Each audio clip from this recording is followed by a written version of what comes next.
Hello and welcome to देसी experience. और मैं हूं आपका दोस्त, आपका होस्ट गोगलू।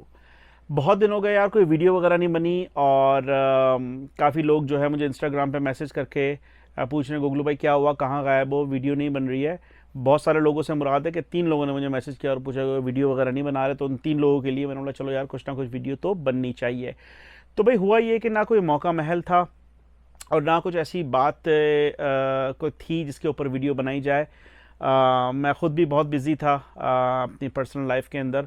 तो बहरहाल स्टोरी शॉर्ट करते हैं कि बेसिकली मैं सोच रहा था कि पाकिस्तान इंडिया का जो पाकिस्तान चैम्पियंस और इंडिया चैम्पियंस का जो फाइनल हो रहा था उसके ऊपर वीडियो बनाऊं, लेकिन फिर हमेशा की तरह पाकिस्तान ने फिर मुंह काला किया और हम फिर इंडिया से हार गए। सो कांग्रेट्स इंडिया।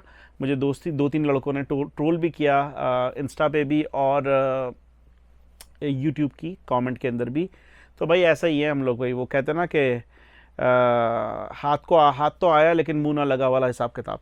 एनीवे तो अगर आप लोग मुझे इंस्टाग्राम पे फॉलो करते हैं पिछले 2-3 साल से, तो शायद आपको याद हो कि 2 साल पहले मैं अपनी फैमिली के साथ, अपनी अम्मी और अपनी बहन के साथ इस्लामाबाद गया था। तो वहाँ पे मुझे Pakistan national museum of history जाने का इत्तेफाक हुआ। तो पहले तो मैं वहाँ गया तो वहाँ पे पता चला कि 30 रुपये का टिकट है लोकल्स के लिए एडल्ट का, और 20 रुपये का जो है अपना बच्चों का है, यानी कि किड्स का। तो हम लोग 3 एडल्ट थे, हमारे 90 रुपये, मैंने 90 रुपये उसको दिए। उस बंदे ने 90 रुपये दे के मुझे 50 रुपये के टिकट दिए, यानी कि मुझे एक एडल्ट का और एक जो है चाइल्ड का मुझे टिकट दिया और बोला ये हो गया आपका हिसाब। मैंने बोला यार ये क्या टिकट के जो पेपर्स हैं वो बचा रहे हैं या ये खांचा ले रहे हैं, आई डोंट नो। जो इस्लामाबाद में रहते हैं ज़रा मुझे बताएं ये क्या कहानी है। बल्कि मैं इसकी स्टोरी भी आपको लगाता हूँ। मुझे आज मैं स्क्रॉल कर रहा था तो मुझे वो स्टोरी भी मिल गई। तो ये स्टोरी चेक करें पहले आप। देखिए, मैं इस्लामाबाद आया हूँ ना, तो उसके national Pakistan museum of national history में गया था। तो 3 बंदे थे हम लोग ना, तो 90 रुपये के 3 हमने टिकट लिए। तो इसने क्या किया, 90 रुपये ले लिए और एक 30 वाला टिकट दिया, एक 20 वाला टिकट दिया। मैंने बोला 30 वाला टिकट तुम मुझे दे दो, तीन टिकट दो ना। बोले नहीं जाओ, अब इसको कोई देखने वाला नहीं है। 40 रुपये एक में इसने मुझे मार दिए। अब ये पूरे दिन में कितने मारता होगा ये? जाहिर सी बात है, जो भी सुपरवाइजर है, जो भी इसके ऊपर हेड है, वो आके वही चेक करता होगा ना कि बुक में से कितने फटे। देख तो सही यार। तो भाई पता नहीं कहाँ कहाँ करप्शन है, किस किस को पकड़ेंगे। एनीवे तो जब मैं वहाँ गया तो वहाँ पे एक मैंने बहुत ही बड़ा डायनासोर नुमा, गेंडा नुमा, हाथी नुमा एक जानवर का मुजस्मा देखा। तो मैंने बोला यार ये क्या चीज़ है। तो जब मैंने करीब जाकर उसको देखा, उसके बारे में जो इन्फॉर्मेशन लिखी हुई थी जब वो पढ़ी, तो पता चला कि बेसिकली वो दुनिया का सबसे बड़ा मैमल है। और लकीली वो पूरी दुनिया के को छोड़ के सिर्फ पाकिस्तान के अंदर जो है बलूचिस्तान के अंदर वो पाया गया। तो जब मैंने इसके ऊपर रिसर्च की तो पता चला कि इस बलोची थेरियम के ऊपर जो बहुत डिटेल्ड आर्टिकल जो लिखा गया है वो मेरे भाई ने ही लिखा था, सुहेल ने, डॉन के अंदर, तकरीबन 2010 के अंदर। तो मैंने बोला, वो कहते हैं ना कि घर की मुर्गी दाल बराबर। तो फिर मैंने अपने भाई को फ़ोन किया, मैंने बोला यार ये तो मुझे नहीं पता ये क्या चीज़ है और ये क्या है। तो फिर उसने मुझे सारी स्टोरी बताई कि बेसिकली 1910 के अंदर कोई क्लाइव फॉस्टर कूपर करके कोई पेलियोंथोलॉजिस्ट था, वो उसने सबसे पहले इसकी हड्डियाँ डिस्कवर की थी बलूचिस्तान के अंदर। अच्छा, फिर हुआ यूं कि उसने मतलब थोड़ी सी इसके ऊपर काम किया और फिर उसके बाद उसकी पोस्टिंग कहीं हो गई या वापसी इंग्लैंड चले गया, या जो भी कहानी हुई उसकी। उसके तकरीबन 90 साल तक इसको किसी ने हाथ नहीं लगाया।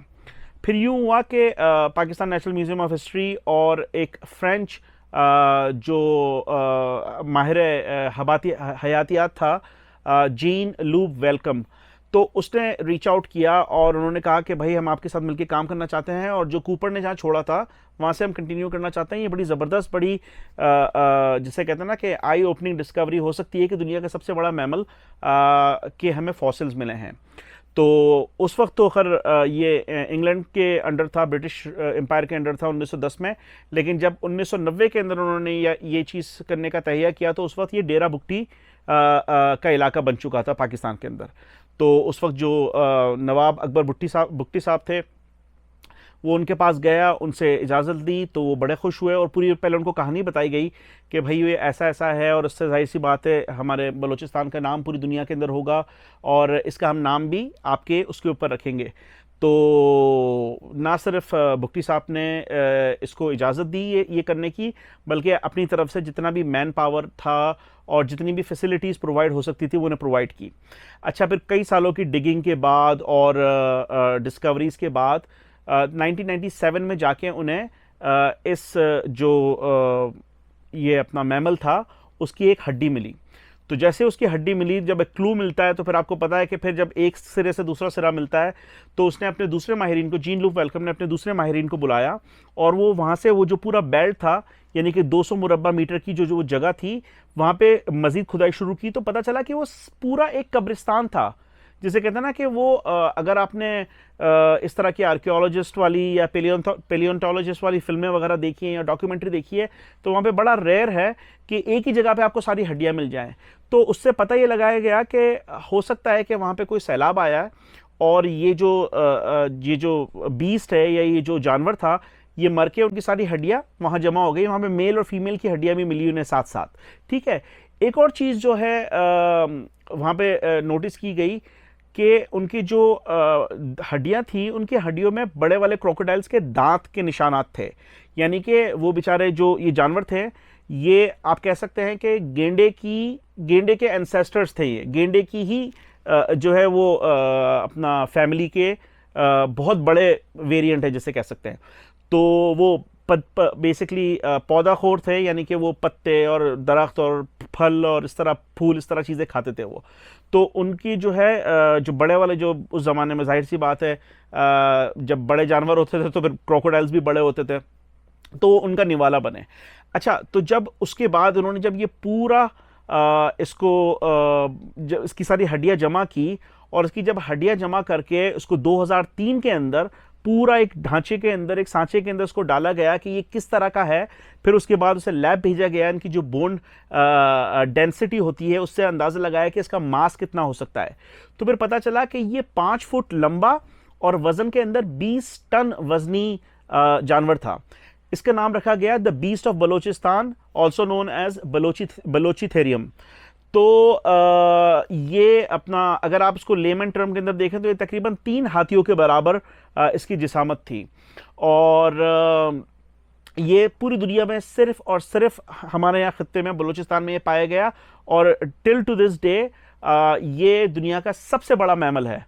और अगर हम इसकी एक्सटिंक्शन का लगाए कि ये कब एक्सटिंक्ट हुआ, तो बेसिकली इसे कहते हैं कि 25 मिलियन से 34 मिलियन साल के बीच के अंदर ये इस ज़माने में था। और 11 मिलियन के अंदर इसकी जो पूरी जो इसका फैमिली थी वो ख़त्म हो गई। वो जो आखिरी थे वो यहीं हमारे यहाँ बलूचिस्तान के अंदर जो है वो पाए गए।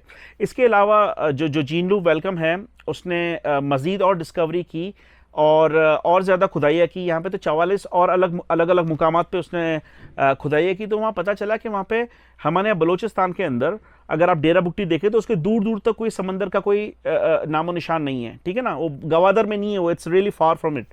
तो वहाँ पे इनको शार्क के जो है वो फॉसिल्स मिले, वहाँ पे उन्हें डिफरेंट मछलियों के फॉसिल्स मिले हैं, वहाँ पे सी टर्टल के फॉसिल्स मिले हैं। यानी कि वो जगह जहाँ पे अभी एक पत्ता भी नहीं है, एक झाड़ी भी नहीं उगती, किसी ज़माने में वो अमेज़न जंगल की तरह बिल्कुल ग्रीनरी उसमें होती थी और सब्ज़ शादाब होता था। यही वजह है कि वो बलूचिथेरियम वहाँ पे आके बसे और वहाँ पे उन्होंने अपना बसेरा किया। फिर उसके बाद जो है वहाँ या तो पहले वहाँ ओशन था या बाद में ओशन आया, अल्लाह बेहतर जाने। फिर उसके अंदर जो इनकी जो डिस्ट्रीब्यूशन हुई है इस ज़मीन की, तो वो बेसिकली टेक्टोनिक प्लेट्स जो थी वो आपस में टकराई और फिर वो सारे अलग अलग हुए और वो कुछ पार्ट ऑस्ट्रेलिया में चले गया, कुछ जो है वो नॉर्थ अमेरिका में। तो एक अलग वीडियो है, इसके ऊपर फिर किसी और दिन बात करेंगे। तो बेसिकली यार ये बड़ा ही जैसे कहते हैं ना कि हमारे इलाके में बड़ी ज़बरदस्त चीज़ें हैं और हमें पता ही नहीं चलता। और जिस तरह का देखो कि मेरे भाई ने पूरा इसके ऊपर आर्टिकल लिखा है डॉन पे, मैं उसका भी लिंक नीचे डाल दूंगा। तो इट्स रियली गुड, यानी कि हमारे पास भी बड़ी ज़बरदस्त डिस्कवरीज़ हैं, बड़ी ज़बरदस्त हमारी जो मिट्टी है, हमारी जो ज़मीन है वो ज़रखेज़ है। तो मैंने बोला यार ये एक अच्छी इंफॉर्मेशन है, मतलब मुझे इतना इसके बारे में नहीं पता, हो सकता है आप लोगों को इस चीज़ के बारे में पता हो, अगर आपको पता है तो ज़रा कमेंट में मुझे बताएं। और इस तरह की और भी अगर डिस्कवरीज आपने पाकिस्तान में कहीं देखी है तो प्लीज़ ज़रूर उस पर बताएं, उसके ऊपर भी डिस्कस करेंगे, वीडियो बनाएंगे। और अगर वीडियो पसंद आई तो वीडियो को लाइक करें, नहीं पसंद आए तो डिसलाइक करें। अगर अब तक आप सब्सक्राइबर नहीं है इस चैनल के तो मैं रेकमेंड करूंगा सब्सक्राइब कर लें, इट्स फ्री, और बेल आइकन पर क्लिक कर लें ताकि पता चल जाए कि नेक्स्ट वीडियो कब आ रही है। तो फिर इंशाल्लाह ताला मिलते हैं अगली वीडियो में, तब तक अपना बहुत ख्याल रखिएगा। गोगलू साइनिंग आउट।